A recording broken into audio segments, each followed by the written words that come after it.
बिस्मिल्लाहिर्रहमानिर्रहीम। अस्सलाम वालेकुम दोस्तों, उम्मीद है आप सब खैरियत से होंगे।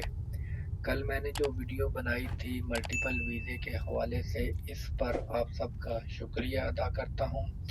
हाँ जी, फ़िलहाल मल्टीपल वीज़ा मुकम्मल तौर पर बंद हो चुका है। सिस्टम में अभी तक 365 दिन वाला वीज़ा शो नहीं हो रहा। मुमकिन है एक दो दिन तक एक दो दिन तक कोई तब्दीली आ जाए। अगर किसी किस्म की वीज़े सिस्टम में तब्दीली शो होती है तो मैं इंशाअल्लाह आपको बराए वक्त मुकम्मल रहनुमाई फराहम करूँगा।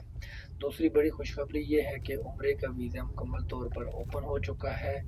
अब उम्रे के वीज़े लग रहे हैं। इसमें कुछ छोटी मोटी तब्दीली ज़रूर आई है, लेकिन अमल किया जा रहा है।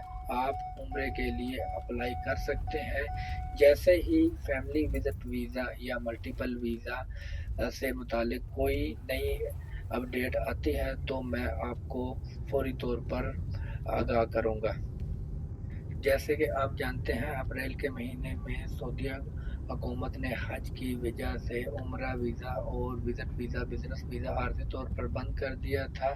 लेकिन अब उम्रे के वीज़े दोबारा खुल चुके हैं, लिहाजा कुछ नई शर्तों भी सामने आई हैं। वो इंशाल्लाह मैं अगली वीडियो पे आपके साथ शेयर करूँगा।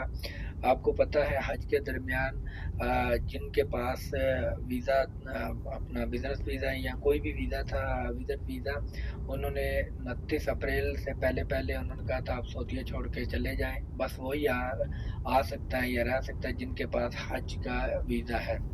बाकी इंशाल्लाह कोई भी नई अपडेट आती है तो मैं ज़रूर शेयर करूँगा। अगर वीडियो अच्छी लगती है तो लाइक करें और अच्छा सा कमेंट कर दें। कोई भी आपने कुछ चीज़ पूछनी है तो कमेंट करें, इंशाल्लाह ज़रूर हाज़िर होंगे। अगर आप वीडियो में नए हैं तो वीडियो को सब्सक्राइब कर दें। इंशाल्लाह नेक्स्ट वीडियो पे हाज़िर होंगे। अल्लाह हाफ़िज़।